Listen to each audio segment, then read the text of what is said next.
Hi, this is Phil Nevin with the San Francisco Giants. You're listening to Out of Left Field with the Grilling Truth.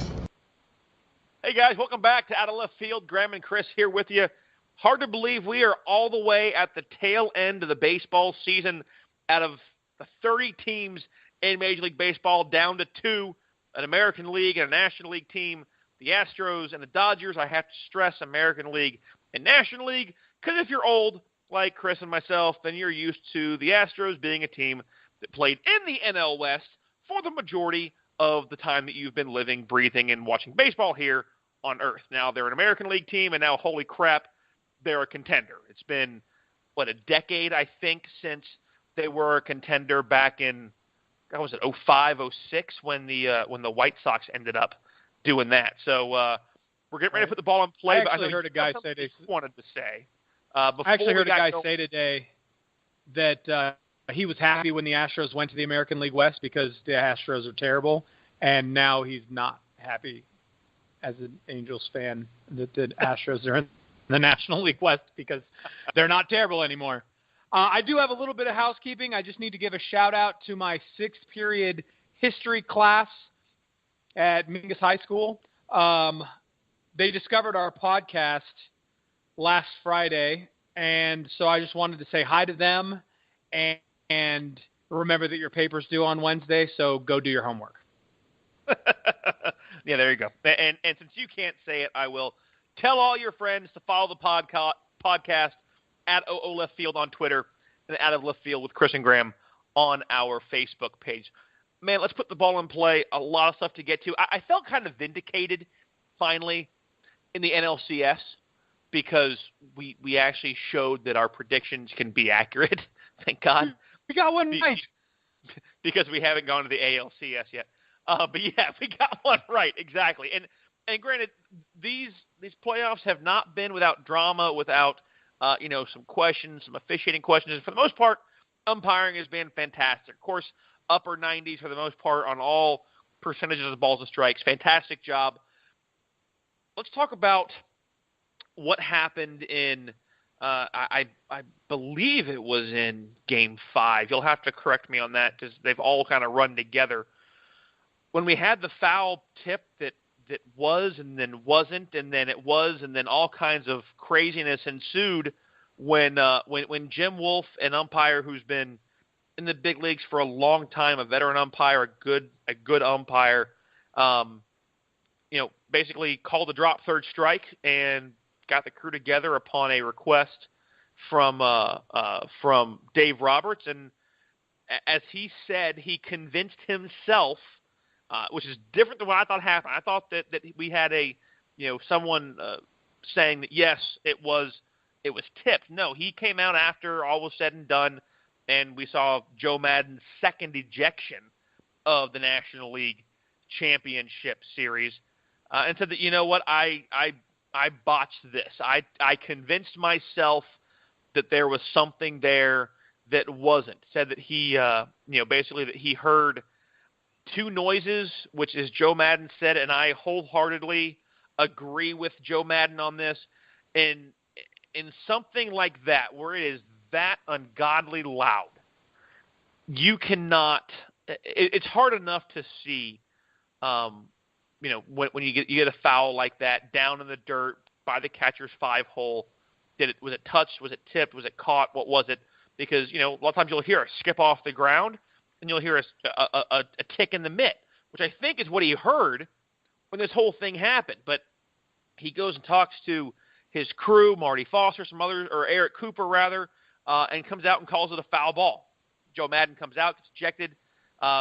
His second ejection, obviously we had the blocking of the plate, which is just a screwy rule, the whole Buster Posey rule that's been invoked, and we've seen it really happen twice with a runner called out. But overall, man, aside from those two funky things, not a bad series. Yeah, no, it wasn't too bad. That was actually Game 4, by the way, not Game 5. And the interesting and sort of crazy thing about that call to me really isn't just that Wolf changed the call sort of in the middle of the whole argument. We saw Roberts come out, and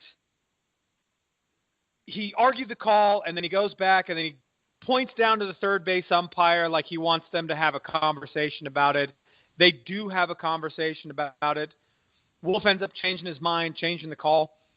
The interesting thing to me is that there really obviously was no foul tip. You look at the replay, it's very, very obvious that Granderson missed that pitch.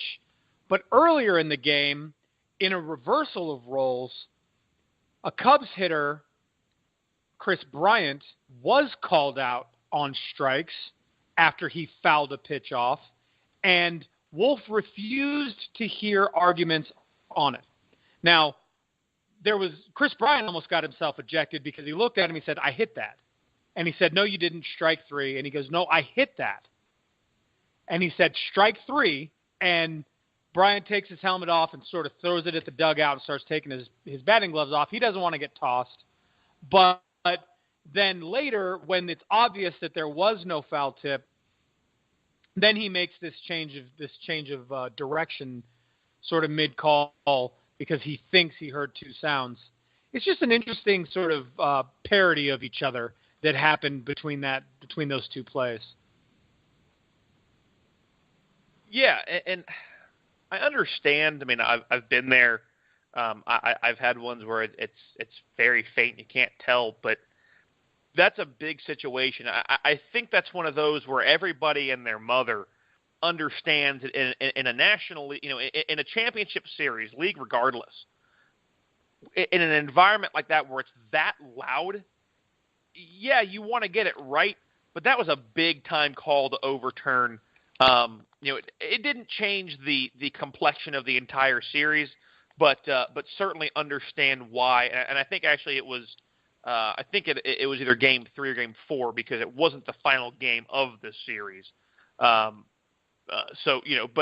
Madden gets ejected, and I talked about this, and we're going to get off umpiring here quickly, but you could also see in that moment the respect that I believe is there, and Madden said so himself that there's a large amount of respect there between Jim Wolf and him. So it's one of those things. Madden had his arm and his hand. He touched the umpires. He's leaning in. He's animated, but it was respectful. He knew he had to get tossed. Everybody knew they were going to have to toss him. But being a playoffs, you want to give that leash to try and make it where it doesn't have to happen. But I still, as an official, I appreciate the respect that is there between those umpires and that manager and a good chunk of the managers in the major league. So, let's get off of this and talk about that series. And for the most part, it kind of was what we expected. Justin Turner just kept on doing Justin Turner things.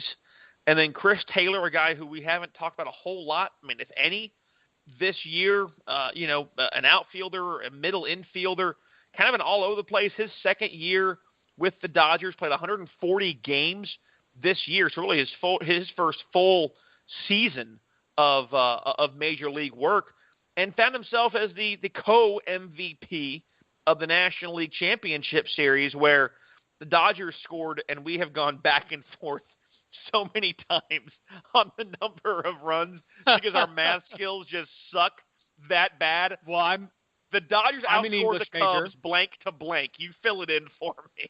Yes. 28-8. That is the final addition total, the sum that I could come up with, 28-8. And when you think about that, it's difficult to really quantify or to really put into words how difficult it must be to be a team that scored fewer runs in 5 games than the Dodgers scored in Game 5. Like that has to hurt. They scored 2 fewer in Game 3 and 3. They put up an immense amount of runs. A team that never scored less than 2 runs in the series. Of course, the Cubs got held to 1 run 3 out of the 5 games, never scoring more than 3 in the entire, in any game. And man, that team, they just looked overmatched. And similar to what we said with the Yankee series, and granted, we were way off on that, and that was a beauty of playoff baseball, which we'll get to here in just a couple of minutes. But I think you and I both thought, okay, the Cubs are going to come in here massively overmatched. They're going to go home. They're going to find a little bit of Wrigley magic. They're probably going to take a game, and then it's going to be over. And that's exactly what happened. They went in there. They lost Game 3. They won Game 4. Jake Arrieta pitched quite well in Game 4. Gives them a 3-2 lead. And then other than that, man, those bats were insanely hot. A team batting average of .258 with multiple guys hitting in the upper twos, threes, even fours. Yeah, and Enrique Hernandez hitting .444, going 4 for 9 over the course of that series.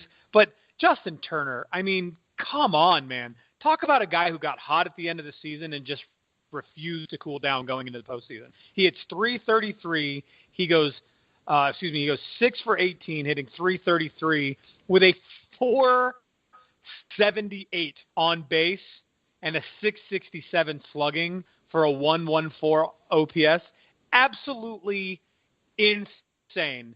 Absolutely earned that title, that NLCS batting or MVP title.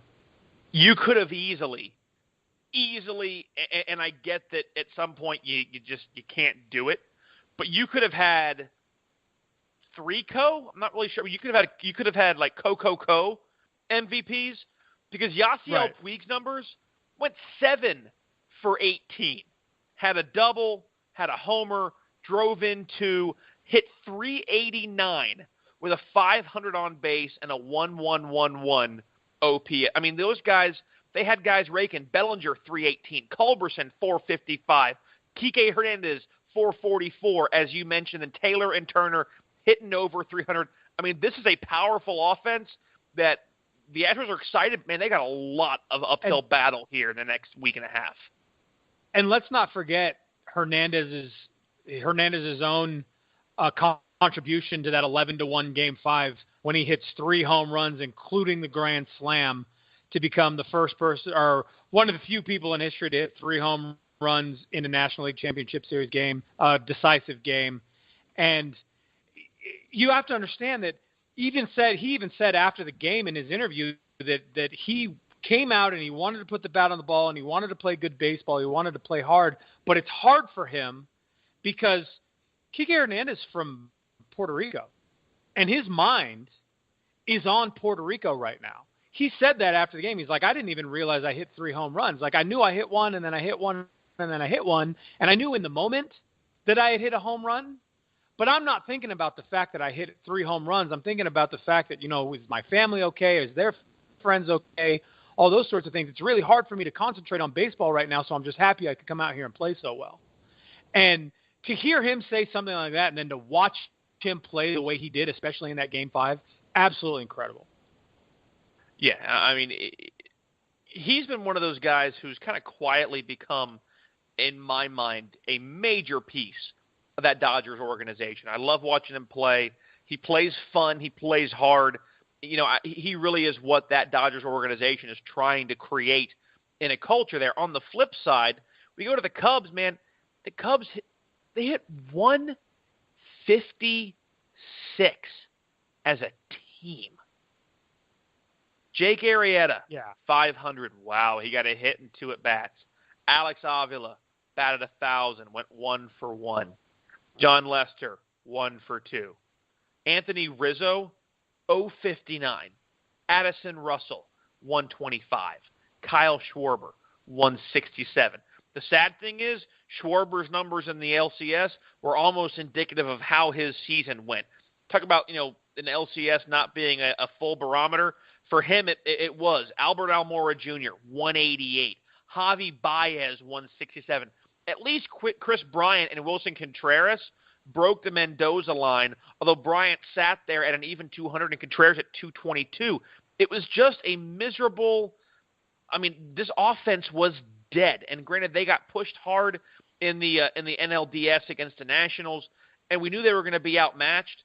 But, man, with a club like that, to see that 1.64 ERA that Dodgers pitching put up, with fantastic outings by Darvish, by Hill, by Kershaw.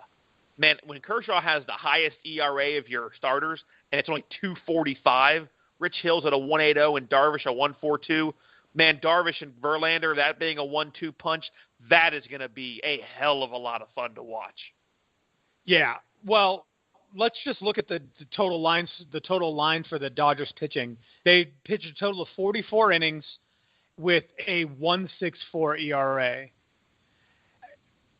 You compare that to the 43 2/3 that the Chicago Cubs pitchers went at a 5.36 clip.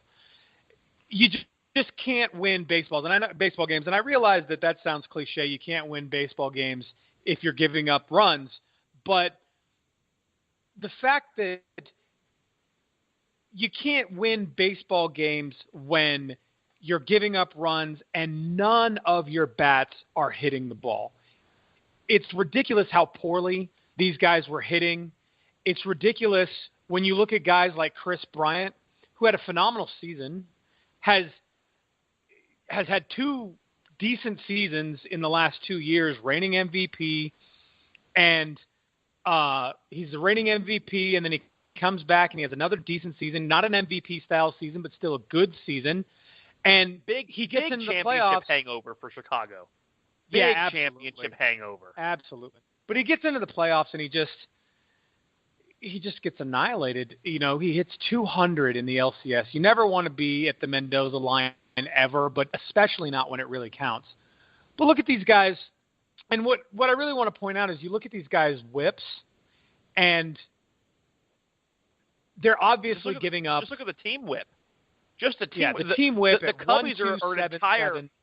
Yeah. They're an entire 10th over the above the Los Angeles Dodgers in team whip, and that really shows, especially when you got a guy like Kenley Jansen out there who's less than a walk or hit per inning pitched.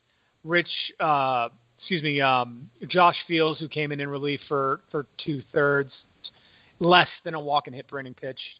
Brandon Morrow, who came in for 4 2/3 innings, also less than a single walk or hit per innings pitched. It's not sustainable when you've got your top starters giving up 1.2, 1.3 for John Lackey, walks or hits per innings pitched.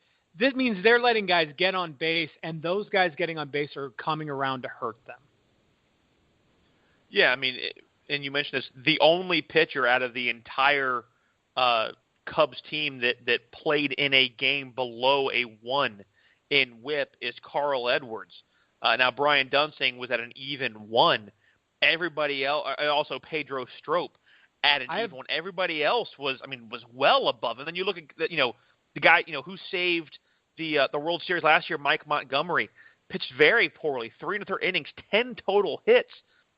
Just a really poor outing by that entire bullpen. They looked outmatched. Lackey, who had been one of the more consistent guys for the Cubs in the regular season as a starter on the hill, floundered, fell flat. His age showed he was not solid at all out of the pen for that team. Yeah. It kind of makes you wonder with the poor outings that Lackey had, and he went 3 1/3 with an ERA that is, how can we say this nicely, really high. He has a 9.82 ERA in his 3 2/3 innings pitched, and that's not John Lackey. That's not the John Lackey that we know. That's not the John Lackey that we've seen. Is this an indicator that maybe, not only this postseason, but this season, is this season an indicator that maybe John Lackey's career is either winding down or needs to head towards maybe a bullpen rotation as opposed to a starting position? Well, the winding down, certainly. Now, he's a free agent at the end of this year. He's 38 years old. I don't foresee him getting picked up. I mean, we saw him in his heyday with the Angels. Came in 23, finished 4th in Rookie of the Year voting. And then, of course, goes to Boston, wins a ring, in Boston, goes to St. Louis, then came to the Cubs. So he's got himself one. Actually, he won a ring with the Angels as well in 2002, his rookie year. So he's got himself 3 rings. Try and don't mention it. Sorry, but yeah, got himself 3 rings, 2 AL, obviously 1 in the NL. Guy has pitched relatively well. He's 12 games shy of 200. Maybe he tries to come in, one more year, hit 200 wins. But man, I don't know. I think at this point, he is certainly on the way down. But this year, 12-12, he was 11-8 last year. The numbers are still kind of in his range, but a 4.59 ERA, that's what begins to worry you. And he was always a guy who was up higher. Never was really a Cy Young guy. Finished 3rd in 2007. Not really, I don't think going to be a Hall of Famer, but if anybody picks him up next year, it's a club that needs, in my mind, a transitional starter to get through another season or two, to get whatever young guys they have ready to go for a longer haul. It'll be a 1-year deal, maybe a club option for 2. But I think at 38 years old, I think he knows the end is near, and that's probably the way it needs to go, because anything worse than that, you're going to just start seeing a poor, he's not a power guy. You're going to start seeing things lose, things miss, and it's going to get rough. He'll be the Brett Favre of Major League Baseball. As long as he doesn't retire 4 times. Or the Matt Cain of the Cubs. Well, let's go Matt Cain, because Brett, I don't want to think of John Lackey sending pictures. Just never mind. Just never mind. As we move on, I wish that everyone at home could have just seen what happened. Chris, I don't know if it's soup or cereal, but you almost spewed whatever it was. I can't tell if it's coming out of your nose. But let's flip over and get over towards the ALCS, which that was just exactly the way that we predicted everything happening. Yeah, I'm pretty sure that I was the one who said that was going to go 7, or maybe. I said 7 games. It was going to be the home teams were going to win every game, and that CC Sabathia was going to just look like a bad bleep. And then, unfortunately, Game 7, he was just going to be poor enough, and the Astros were going to have. Yeah, no, we certainly did not see. We both gave the Yankees no chance, pretty much a pity game, maybe 2, and they came out and played great in New York. Yeah, there's no other way to say it. In New York. They did exactly what we expected them to do in Game 1 and Game 2, and they dropped those games in Houston. But for them to come out and go 8-1 over the 8-1 over the Astros behind CC Sabathia's phenomenal pitching in Game 3, and then that heartbreaker in Game 4, and then come out and blank the Astros behind Masahiro Tanaka's phenomenal pitching. And we're talking about they blinked the Astros and had a 5-0 victory in a matchup between Masahiro Tanaka and Dallas Keuchel. Let's be honest. Matchup. The Astros were only good offensively in 2 games out of the 7. Yes. They were flat, completely flat. It was a miracle because Keuchel and Verlander went almost the entire freaking game. They came out ahead with 2-1 victories, but they were putting up next to nothing offensively for the good chunk of the series. Right. And if they do that against the really good pitching of the Dodgers, it's going to be a long – well, no, it won't. I'm sorry. It'll be a short series. It'll be a very short series in Los Angeles. No, absolutely. And the numbers really show it out. They did well as far as, the guys you expect to do pretty well did pretty well. Jose Altuve, of course, hit 320. Carlos Correa hit 333. Yuli Gurriel hit 250.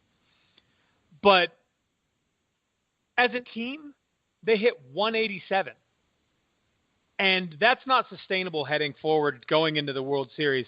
And you're absolutely right. Games 2 and 6 do show exactly how important this Justin Verlander deal, the 11:59 and 59 seconds deal at the end of the waiver trade deadline to pick up Justin Verlander and bring him to the Houston Astros, is probably the only reason why the Houston Astros are still contenders right now. Yeah, and the thing that worries me as well, I mean, Josh Reddick, guy had one hit. He got one hit in Game 7. That was his only hit. He went 1 for 25 in the whole series, hitting 0-4-0. And he even when he got that one hit, he threw his hands up like, finally. Like, finally. Exactly. Yeah, I mean, Beltran, 083. It was not what we expected. I mean, Jose Altuve, Duke continues to rake. Obviously, vote should already be in. But Altuve is showing why he should be MVP. I mean, the guy is just, he's the little engine that could. He's the heartbeat of that team. Where he goes, they go. But yeah, I mean, if they don't fix this kind of offensive production, you look at Evan Gattis. He had that big home run in Game 7. That was his only dinger. Brian McCann, 3 for 16. He struggled. I mean, this offense if they continue on this kind of pace, they were out-hit by the Yankees at 205. If they continue on this pace, you're right. It's going to be a very short World Series. And let's not get it twisted. The Yankees played very well. Chase Headley hit 389. Aaron Judge hit 250. Not great. Still had 11 strikeouts, but had that great catch in Game 7 that, you thought maybe that was kind of the luck is on their side. Is this the catalyst? Is this what's going to make the Yankees end up coming out ahead in Game 7 and just absolutely blasting away 2 100-game win teams? And could you imagine this? I so hoped. What's that? Is it just me, or is Aaron Judge comically tall compared to that short right field fence in Houston? It's like he's running back, and you're like, wait a minute. What ball field are we in? Aaron Judge is taller than the wall. What's going on right now? Like the idea he robs a home run by standing there, kind of just reaches over, and then hops just for good measure. Yeah. Well, but Joe Buck, was it Joe Buck? Somebody even made the comment was that if you're going to hit a ball over the right field fence over Aaron Judge in that stadium, you've got to hit it into the third row or better. Right. And I so wanted the Yankees to make it just for this statistic, because you said it and it was fantastic. We mentioned a couple of weeks ago on the show that this was the first time in history, out of the 5 times that it has happened in baseball history, with 3 100-win teams, and one of those teams not being the Bronx Bombers. Now, had the Yankees somehow managed to make it all the way to the World Series and beat the Dodgers, which is that's that huge if that you say if just because you don't want to say no way, but they would have actually beaten every 100-win team in the playoffs to win the World Series championship. Would have been absolutely phenomenal for baseball. I want to say if too, but after what they did to the Indians and then taking the Astros all the way down to the wire, I don't know if is so far-fetched as it seems. Depends. The difference there is that Keuchel struggled a little bit in Game 5, but Keuchel and Verlander pitched very well. It was the bullpen for the Astros that struggled. You expect Hill, Darvish, Kershaw should pitch well, and that bullpen has done very well for the Dodgers. So, at the end, I'd just like to point out that Justin Verlander did not pitch very well. Yeah, Justin Verlander I just saw the number. Pitched 16 innings with a 0.56 ERA and a walks and hits per inning pitched of .750 and 21 strikeouts in 16 innings. That's not pitching very well. That's like he took off the Clark Kent glasses and went out and pitched. And that's what happened. The last thing, tip your hat to Lance McCullers, a guy who we thought was Dallas Keuchel was the best 1-2 punch early on in the season. Dude came out in 2 games, started one, a 0.90 ERA in 10 innings pitched, 3 hits allowed, 1 earned run. I mean, that is the kind of thing. Yeah, that's the kind of thing that you need to see. Keuchel had 18 strikeouts. Verlander had 21 strikeouts. I mean, it was just the scary thing is the Yankees outpitched this team. They had a 2.73 ERA. Their WHIP almost identical. The the Astros with more strikeouts, but very, very similar were these two teams. It really, I mean, if you're a Yankees fan, I get the heartbreak, but you've got to be looking forward into the future with a huge smile on your face. The problem there is while you have a big smile, there's also a very big question mark sitting over top of this Yankees team. And that is the question of, and it was posed prior to the Yankees beating the Indians, which stunned everybody, is manager Joe Girardi a World Series winning player, a World Series winning manager, a former Yankees catcher? Is he going to return to the dugout in 2018 for the Yankees? He says there's no guarantees for me after the loss. His contract is up. Brian Cashman, the GM's contract, is up as well, although it's no real question. I think Cashman is expected to be re-signed. But then when they asked, and he was asked directly, would Girardi return, and would he recommend Girardi to return, Cashman said, quote, "My recommendation will be to talk to our owner and sit down and find out what is next," end quote. It's been a great decade for Joe Girardi, but man, a lot of the reports are that there might be kind of an even agreement on both sides, a mutual agreement that maybe he doesn't want to return to New York. Well, we've talked about this before. New York, especially when it comes to the Yankees, New York is such a huge market and has such an overpowering fan base that it's hard to manage a team in New York City, and especially when you're the New York Yankees manager. Everything he does is scrutinized. It's under a microscope. We're talking about a guy that has been scrutinized for not watching a replay on a game that is now inconsequential. I guarantee that that's going to be a topic of conversation despite the fact that they made it out of that series intact. Like I said, he could win the World Series, and if he loses opening day the following season, they're calling for his job. Do I think Girardi's coming back? I'm not sure. I can only go by what he says. Girardi said, and I quote, "I love what I do. I've always said the first thing I do is always talk to my family first. They come first. Because I think when you have a job, I mean, your family has to buy in too. So I'll sit down, talk to my wife and my kids and where they're at and what they're thinking, and then we'll see what the Yankees are thinking." And realistically, it's got to be difficult for him. It's got to be difficult for his family because every 10 minutes in New York, someone's calling for your job. They're calling for your head. And the only thing I can say is, Joe, stay away from anything related to Boston if you decide to leave. Well, thankfully, that position has been filled, which we'll get to here in a little bit after the break. I would like to see him return. You know, Girardi is a guy who gets extremely animated. I mean, you will see him fired up. He will go out there and get deep into the fourth point of an umpire. Fourth point, if you want to explain the Army verbiage, I will give you the floor for that in a minute. But he is a Yankee. He has been a Yankee. He retired pretty much. Yes, he was with the Cubs, but I mean, he is a guy who he understands what that team is. And, what I want to see, everyone went just absolutely haywire because, oh my gosh, he didn't do the replay. Well, first off, he can't watch the replay. The replay is watched by somebody else in an office that calls down and talks to him. You can't watch replay in the dugout, number one. Yes, I get you took a pitcher out too early. You have to go with what your plan is, what your gut is. At the end of the day, Joe Girardi is a fantastic manager. A guy who, as a catcher, I have said many times, I think has a great relationship with umpires because of his time back there.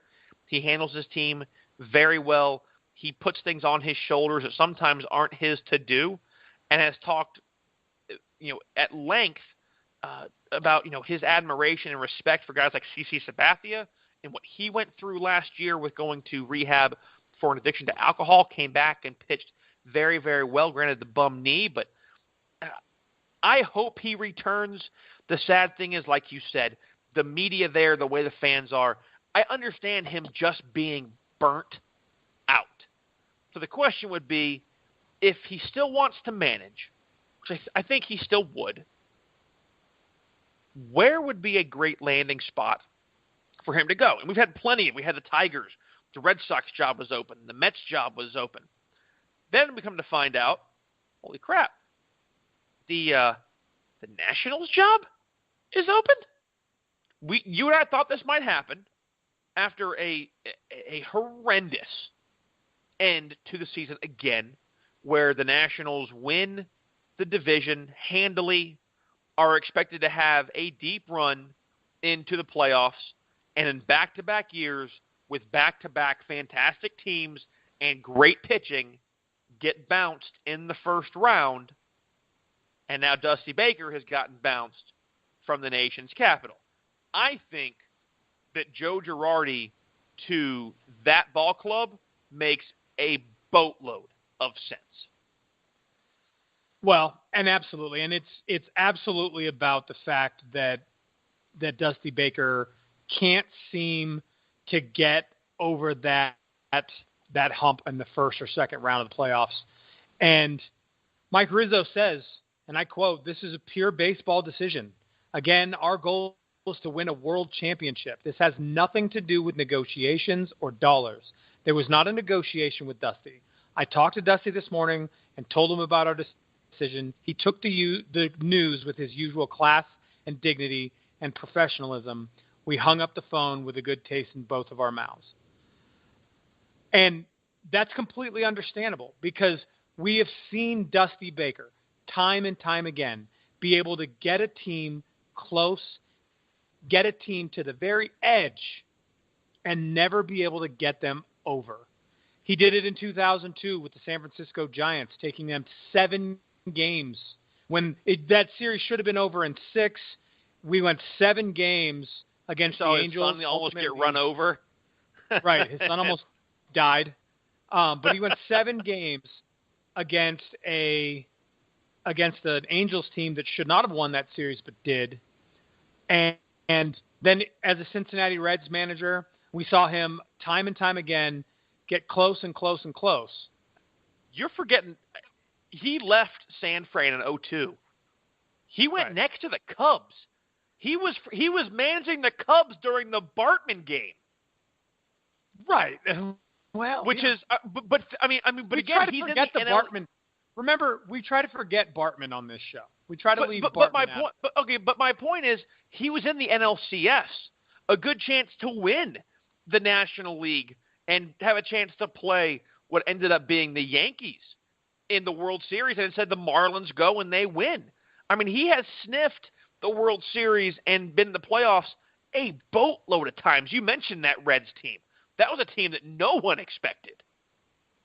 And the thing about Dusty Baker and not being able to get over the hump and get into that championship spot and win a World Series is that Dusty Baker is the winningest active manager in Major League Baseball and the 14th winningest manager in all-time baseball history, and yet he has no championships to show for it. In fact, it's much worse than just not having any championships to show for it. He has a single pennant as a manager, one, with that Giants team in 2002 that went to the World Series. It is his only World Series berth. And I think when it comes down to whether or not Dusty Baker is going to be the kind of guy that teams on the edge are looking for, that is going to be what tells them no. Dusty Baker's not the guy that we're looking for to get us over the hump. And that's going to be the thing that tells the voters of the Baseball Writers Association of America that maybe Dusty Baker is, although he's the winningest manager, the 14th winningest manager in baseball history, and the winningest active manager in baseball today, can you really say it's a Hall of Fame career if he doesn't ever win anything? When we've talked about that before.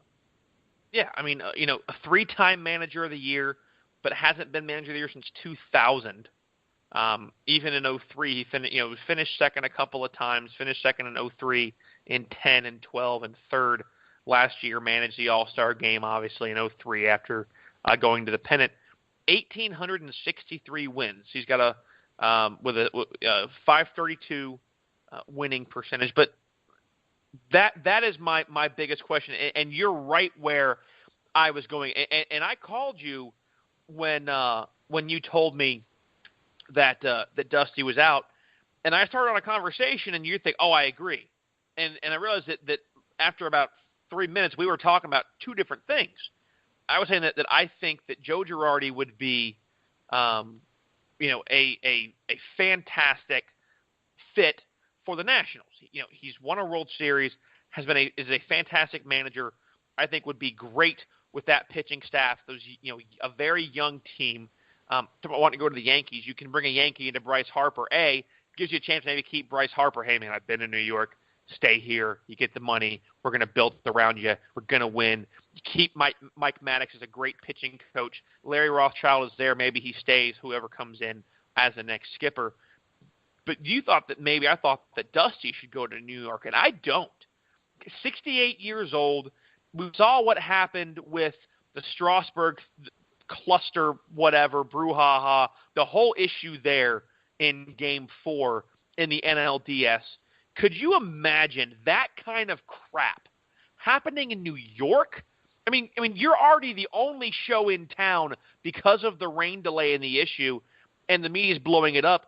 But could you imagine having the national media blow it up because it's the only game on right now, but then being in New York and having the Post and whatever other, publications they have absolutely lambasting you over your inability to handle your pitching staff? At that age, with the weird oddities that we have seen and a lack of long-term production, I do not think that Dusty Baker should go to New York. He may get a job somewhere, but he has never proven to be that guy who can take a ball club to the next level. Is with the Nationals. And having looked at it and looked at all the numbers and looked at all of his, failure is the only way you can is the only real way you can quantify it. Having looked at his failure, I agree. I don't think he should go anywhere near New York. Not that I don't think he should manage in Major League Baseball anymore. He's a good manager. But, maybe this is the guy that the Twins look at instead of Gardenhire. Maybe this is the guy the Tigers look at instead of Gardenhire. Or maybe this is the guy that picks up a team that doesn't really have any prospects for winning, and maybe he makes them better and helps their general manager make good decisions to make that team better in the future. But as far as teams like the New York Yankees who are on the cusp, I think you stay away from Dusty Baker because, if anything, he's just proven that he's not going to be able to get you there. Yeah, and as I go over his numbers here, it's a handful of winning seasons, but not a ton of them. Yeah, no. In fact, when you look at his win-loss record, even though he is one of the winningest active manager in Major League Baseball right now, his winning percentage is still not all that great. He's just managed a ton of games. He's managed 3,500 games in his career, and he's got a wins of 1,863 to a losses of 1,636 with one tie. Wow. For a win-loss percentage of .532. in the long run, 532 is not the kind of win-loss record that in the terms of a single season is going to guarantee you a postseason berth, and in the terms of a career is obviously not going to guarantee you the ability to win in the postseason or win a championship. Right, and I'm actually looking here. Everything that I saw, actually, as I'm reading this, the entire coaching staff of the Nationals, and here is a statement from the Nationals once this happened, quote, "The Lerner family, on behalf of the entire organization, would like to thank Baker for his 2 years in the dugout. He led the team to the first back-to-back division titles in our history and represented our club with class on and off the field. We wish him the best going forward. The contracts for the Major League coaching staff have also expired. The Nationals search for a new manager will begin immediately, and we will work with that person to build his coaching staff." So, end quote. So, if that's the case, then maybe Rothschild does come back from, or leaves New York to go with Girardi to the Nationals, which I don't think would be the worst thing in the world. Rothschild has been very good with older guys similar to Sabathia, Tanaka, that kind of stuff, and having someone with that much, with that much experience. I love Mike Maddox. I think he's one of the best pitching coaches in the game. I think the Indians should go after him because we know that, and we'll discuss this in a minute, that their pitching coach has been hired away to manage the New York Mets. Could you imagine Corey Kluber and Carrasco and those guys with Mike Maddox at the helm helping those guys get better?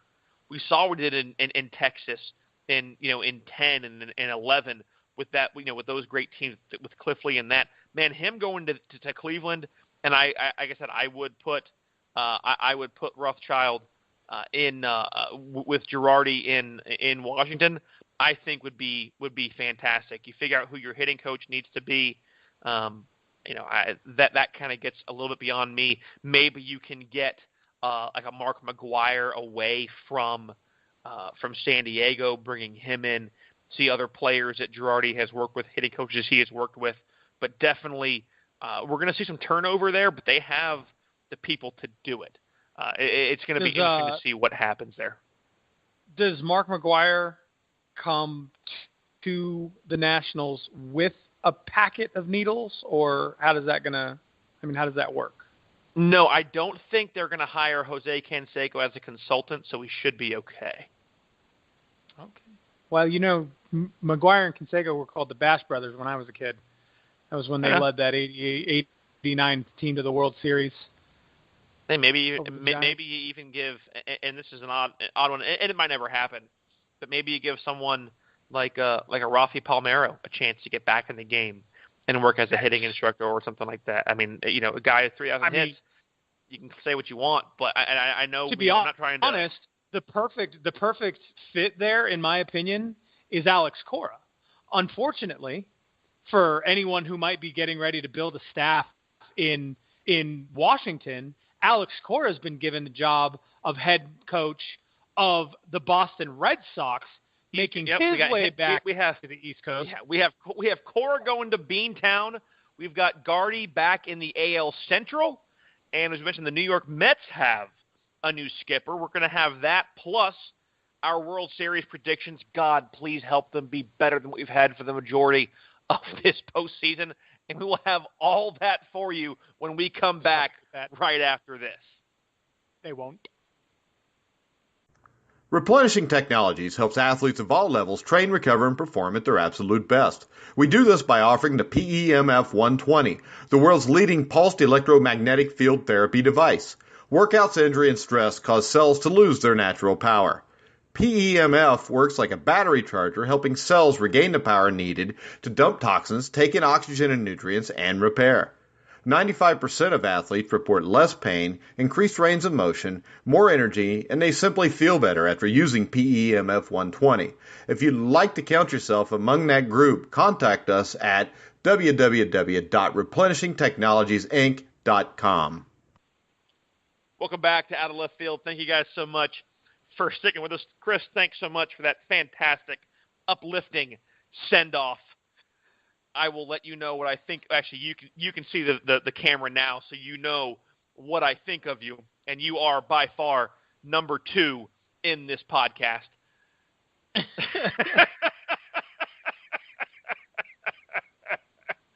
So you mentioned, but I'm number 2, one hand at a time. That's right. There you go, baby. So you mentioned this as we were going to break. Alex Cora coming in as a manager, and when you messaged me that today, I thought that I didn't think you were lying, but I started thinking that can't be accurate because I thought, and again, I don't know the way this works, but I'm thinking, okay, the Astros just now. I get they've got like 4 days off, 3 days off, whatever, but they still in the World Series. The last time I checked, they still in the playoffs. And if yes. I would think manager, a coach still there, team still active in the playoffs, leave them alone. Once the playoffs are over, ring his phone off the hook. Apparently that is not the way baseball goes. Something new for me, something I will hopefully have a chance to ask our buddy Adnan Verk here in a couple of days. I want to ask him just kind of, because again, it blew me away. But the Tigers, the Tigers, wow, I'm thinking Tigers, and I'm looking at an Astros jersey. The Red Sox, that team up yonder in Chowder, they're giving Cora a 3-year contract, club option for 2021. We don't have a lot of details on what the pricing and his compensation will be, but the team will hold a press conference to introduce him after the World Series has ended. Now, here's the thing. We heard Brad Ausmus would be someone who was considered. He was interviewed. Obviously, Dave Dombrowski, the new GM, recently new, within the last season or two, of the Red Sox, came from Detroit, hired Ausmus there, liked him as a skipper, and there was a lot of thought that Ausmus would be a good fit there. Cora has been, I believe he managed a winter ball team, if I remember correctly. I believe he also managed one of the WBC teams, or was involved in some way pretty heavily with a WBC team. But in this case, a guy coming into one of the heaviest jobs in the major leagues, he's got no managerial experience. It's a gamble. It's something different. But I think Boston is trying to galvanize this team, galvanize the city, and get something a little bit different to get them into that next level.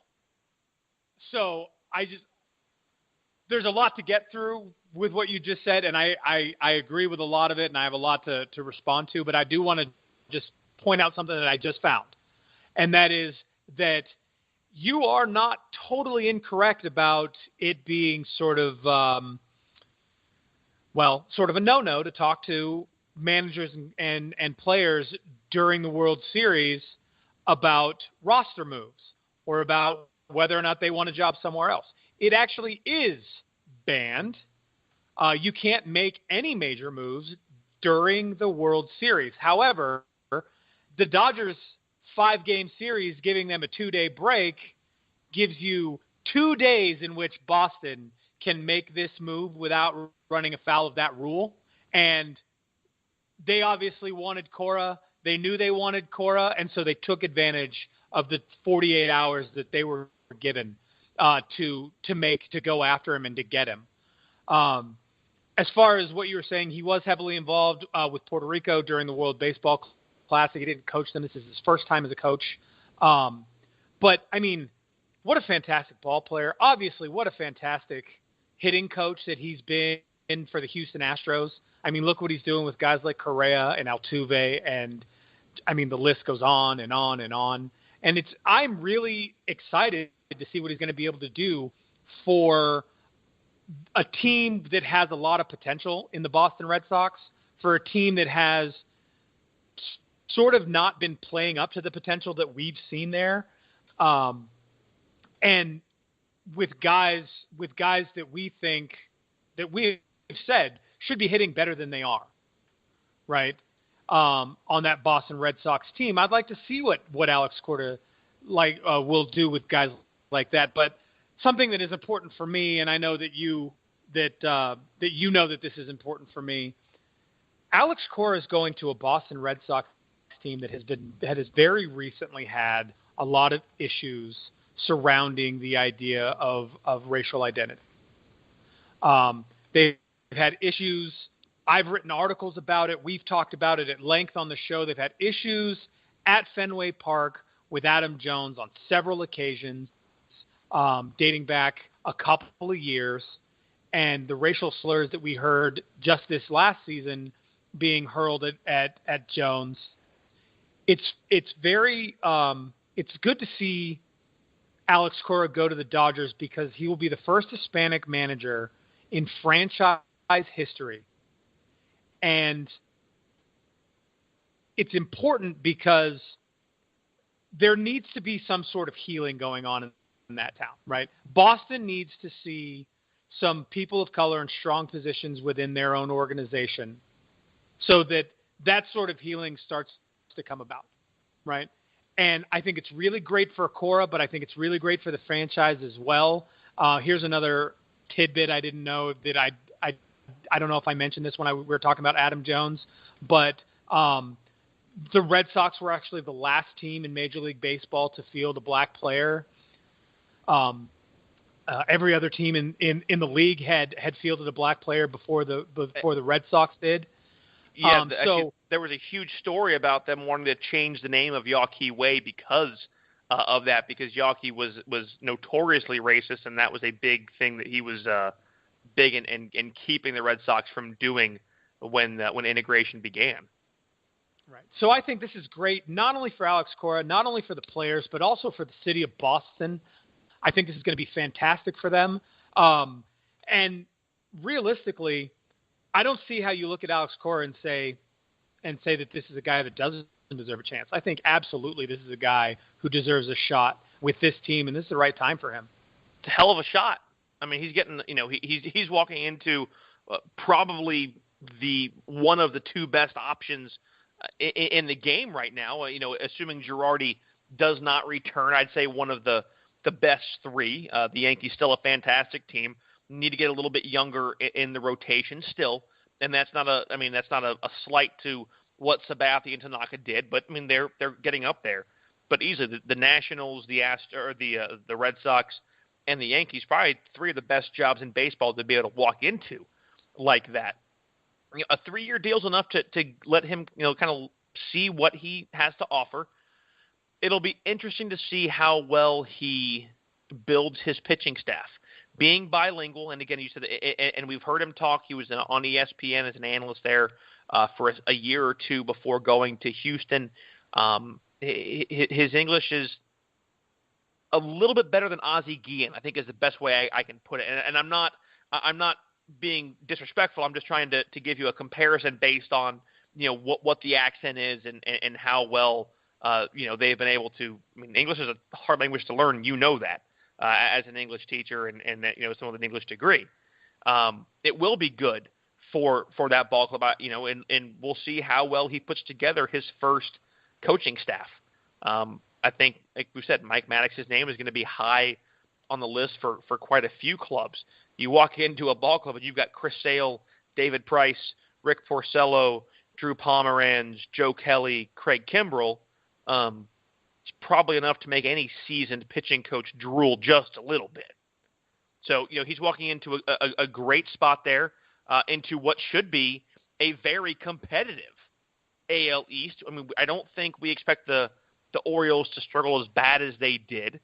We know they have room to improve, but Buck Showalter is a veteran manager. The Blue Jays are probably about to start, some rebuilding stuff. I think are still trying to find their identity as some of their older players are getting up there in Tulo. Donaldson still relatively young. But, I mean, we're going to see the Yankees and the Red Sox become it's a big piece for the next few years. These young guys are going to really get a taste of what the rivalry is all about. Now, we mentioned going back, moving west just a little bit, that Ron Gardenhire has found himself back in the American League Central, this time not with the team all the way up north in Minnesota, but he leaves your Arizona Diamondbacks and heads to the Motor City in Detroit to take over the Tigers with Al Avila signing him to a 3-year contract with the ball club. So he will become the next skipper there.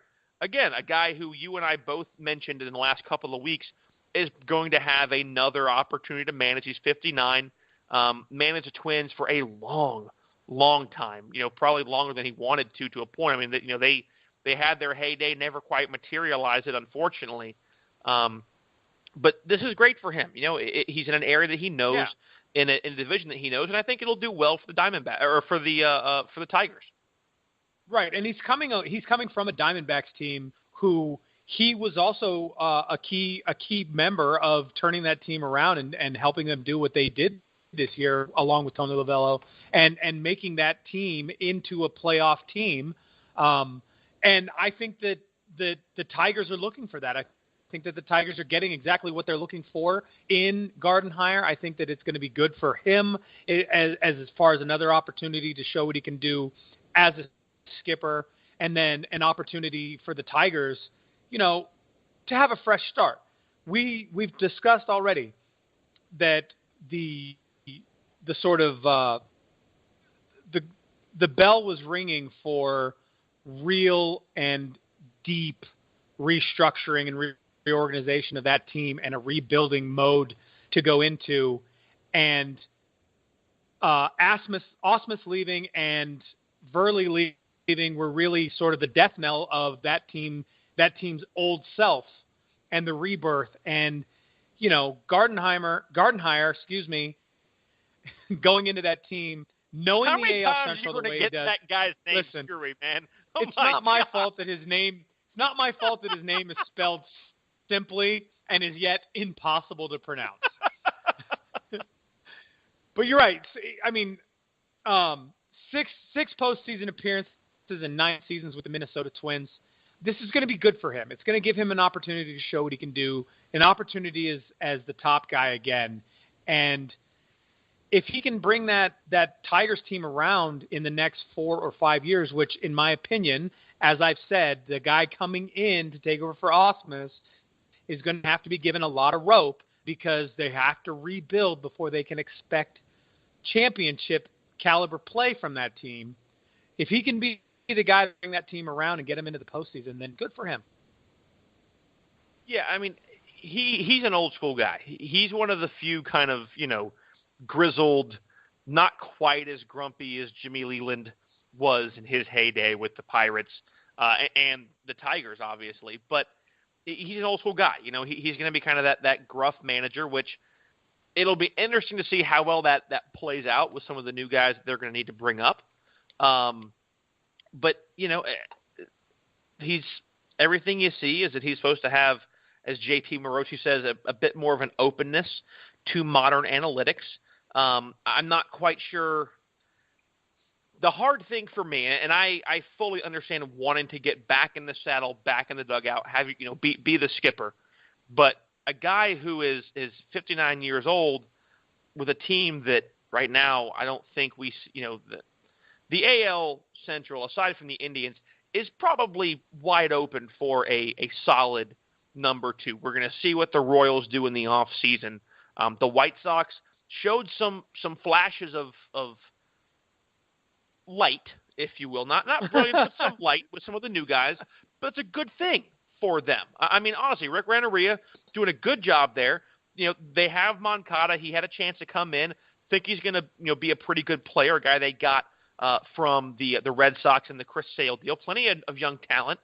So, I think the White Sox probably already have a few more blocks in place, more so than the Tigers do. If I'm Gardenhire, what's really going to chap my behind is if I come here and then you trade Michael Fulmer. It's like, oh, hold on. I've still got a great arm in this young kid who we can build around, we should be able to let him be a workhorse for this team and have a good pitcher to work around, and you're going to trade him. That would be the hardest pill for me to swallow as a 59-year-old manager. Now, coming back into the National League and another managerial spot that is open, the youngest of, or I would say right near the youngest, and granted the beard, it does add just a smidgen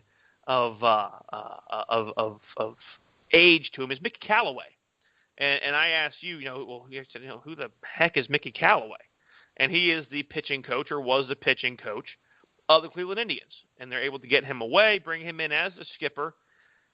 I'm going to ask you right now, and we saw what he did with Kluber and Carrasco and Andrew Miller and those guys. And granted, we saw the struggles this year, and not something that you can blame on the pitching coach when they struggle, but you also can say, man, he did a great job with these guys in the last couple of years, coming on as strong as that ball club did when obviously it was not expected.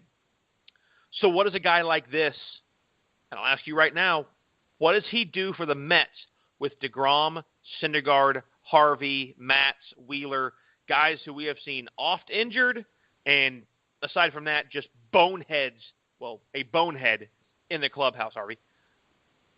Does this hire mean more for the ball club, him as a manager, or his ability to work hand in hand with a pitching coach of his choosing on what should be one of the best three pitcher rotations in the game today? Yes, on both counts. This is a good move for the Mets in finding a manager, for a guy who's going to be able to work with the sort of older guys that they have on the team who are big bats, the players that they have out there that are young kids coming up. Tim Tebow, possibly, probably not. I just like to say Tim Tebow a lot. You had to go there. But absolutely. And you wonder good. Why you're number two.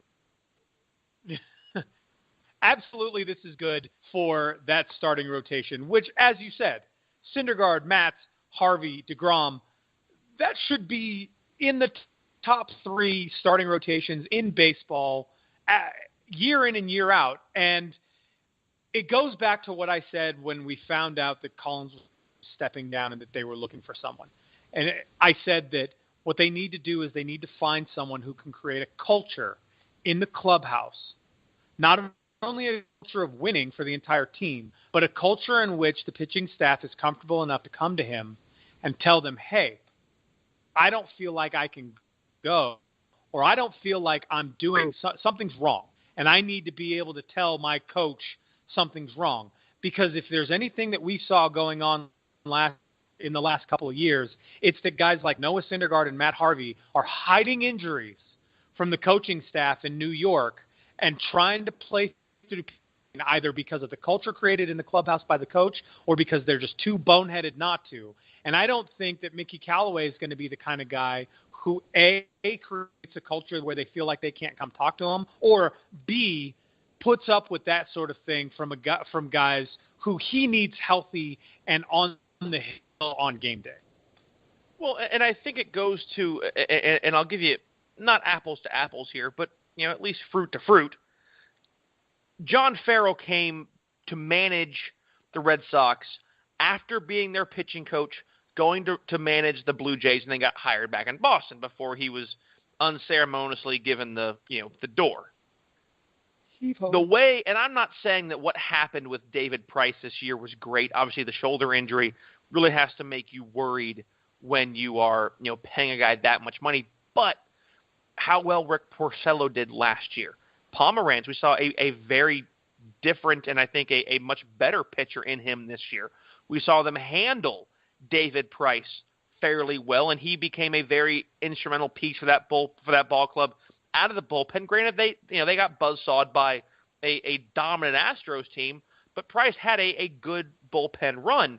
So you can see how pitching coaches still can kind of keep their hands in.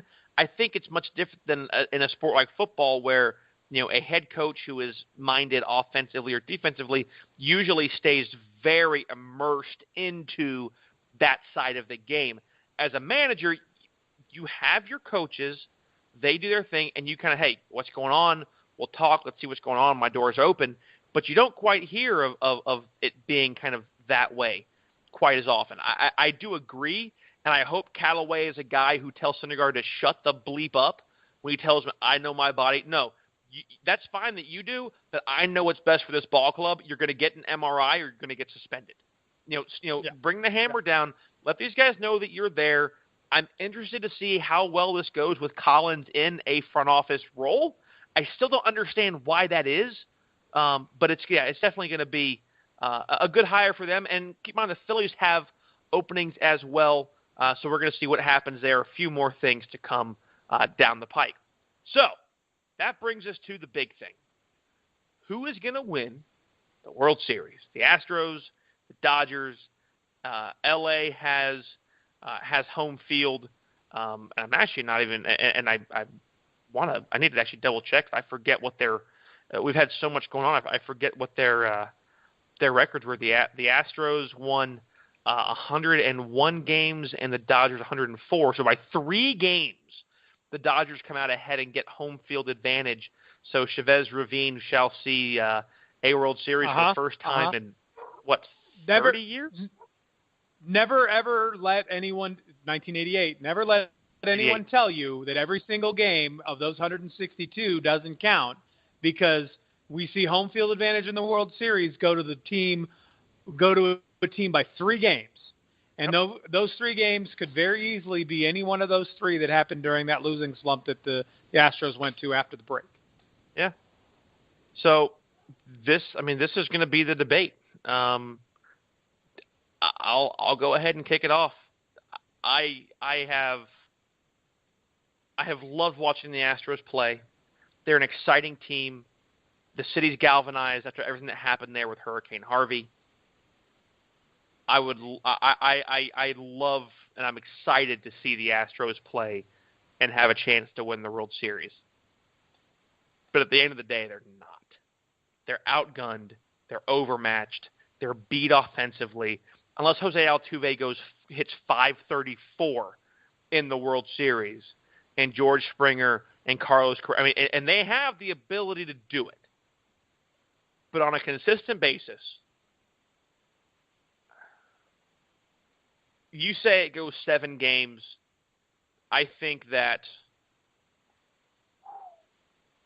it's going to be over in 6. I think it's 4-2. Verlander and Keuchel, you can't count them out. My concern is Keuchel if he's going game 1, because Kershaw has pitched very well this postseason. He's not regular season well, but he has been very good compared to what we've seen from him in the past. If Kershaw outduels Keuchel and that's game 1, that puts you behind the 8 ball. Maybe McCullers can go in game 3. We saw him pitch well, but man, when you have a 4-run lead and you give up 6 to the Yankees in game 5, and we saw that bullpen struggle for the most part, the Dodgers win. I even think it could be 4-1, but I'll go ahead and give the Astros the benefit of the doubt to find a second game in there somewhere. Dodgers win 4-2. Well, that's hard logic to argue with. So in typical you're learning fashion, I'm going to argue with it. I disagree. I think it goes 7 games.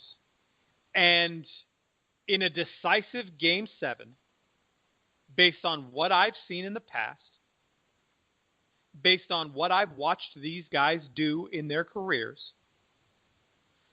in my opinion, Kershaw, Verlander out of the pen, game 7? Yes, and Verlander is greater than Kershaw, in my opinion. I think it goes 7, overall, and I give the edge. Overall or this postseason? Definitely this postseason. Really any postseason. And I give the edge to the Houston Astros. Wow. I think Keuchel has what it. I think Keuchel has what it takes to beat Kershaw. Kershaw has been pitching pretty well. I will give him that. He's been pitching a very un-Kershaw postseason Kershaw-like. But how long does that last? How long before the pressure of the postseason and his postseason woes come back to haunt him? especially against. What is it going to take for you to finally have faith in Clayton Kershaw in the postseason? Does it take a ring? No. Does it take multiple years for you to have faith that he can pitch at a high level without having that big falter? Yes. Yes, it does. He multiple has to years or a ring? Both. He has to completely erase. He has to completely erase what he did the first 4 or 5 times he went into the postseason. He has to completely erase it. And in my opinion, 1 good postseason, 1.5 good postseasons at this point, that doesn't qualify. That old Kershaw could come flying right back into the postseason at any time at this point. However, Clayton Kershaw is going to be facing some of the best hitters the American League has to offer at this point. Not necessarily power-wise, although we know that those guys can go yard when they need to and when they want to. But Carlos Correa, Jose Altuve, those 2 guys are going to jump on Kershaw, and they're going to jump on him fast. And if Correa and Altuve and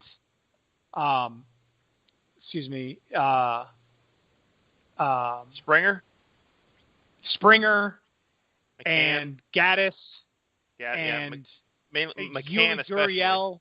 Yes. Yuli Gurriel, who also had a big series against the New York Yankees and a really big series in that division series. If those guys can jump on him, and if Josh Reddick can just warm that bat up just a little bit, you're talking about the quality of hitting that the Dodgers haven't really seen yet. Yes, you could probably argue that the closest you could really say is the Diamondbacks, their quality of hitting, but in my opinion, the hitters, the type of bats that you have on the Houston Astros have been better for longer than really any team that the Dodgers have faced so far this season, or so far this postseason. And if they can jump on Verlander, then guys like Hill and Maeda and those other guys they have no opportunity to be better than Clayton Kershaw.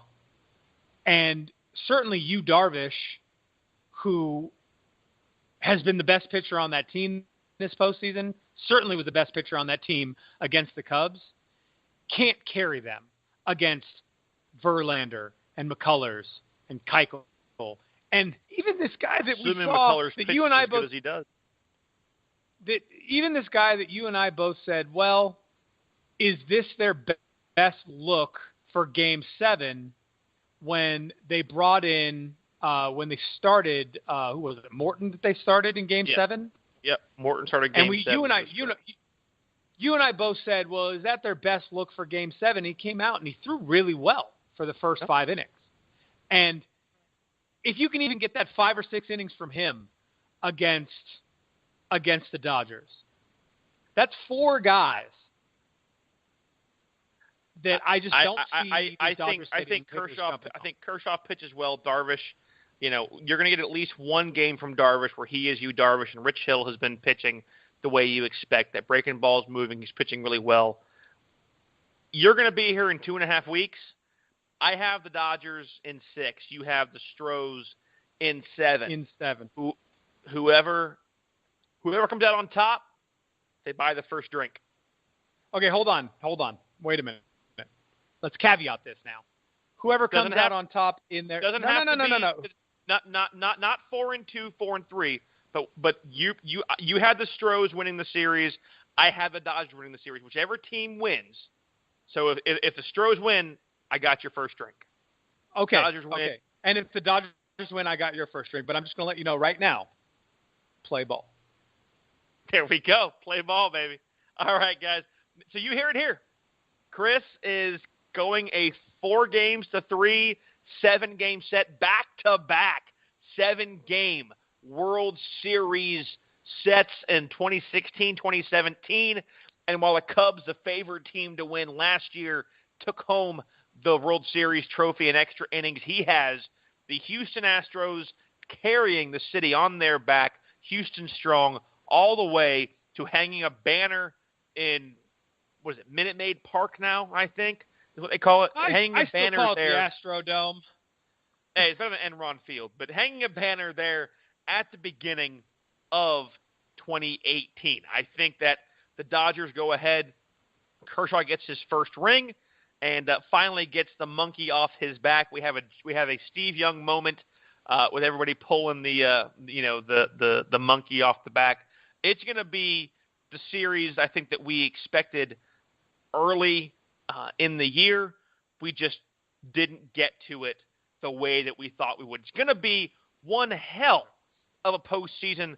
We hope to go ahead and our plan is to bring you probably midway through the series, depending on what's happening. If Chris can dig himself out of the hole once the Dodgers are embarrassing the Astros, and we'll bring kind of a middle of the series breakdown and what we think is going to happen the rest of the way. Man, 10 more days of baseball in 2017. It's been a great season. Say it like that. That's depressing. You know we're going to be here to bring you all the way to the final out and beyond. Plenty of good stuff in the postseason. Thank you guys so much for sitting with us. Proud to be part of the Grueling Truth. Be sure to check them out at gruelingtruth.net or at Grueling Truth on Twitter and thegruelingtruth.net, and of course at OO Left Field on Twitter and Out of Left Field with Chris and Graham. Tell us who you have winning the series. Tell us how many games, and tell us why. If you're right, if it's good, it'll be on the show. We always let you know. We want to hear from you who you have. Hey, if you end up getting it right, congratulations. Chris will buy you, I don't know, he'll send you a wait a minute. Whoa. I'm not buying the listeners anything. He'll send you a quarter for a soda somewhere. I don't know. It's going to be a great time. Thank you guys for sitting with us. For Chris, I'm Graham. Everybody here at The Grueling Truth, have a great week. Enjoy some World Series baseball, and we'll see you back here on Out of Left Field.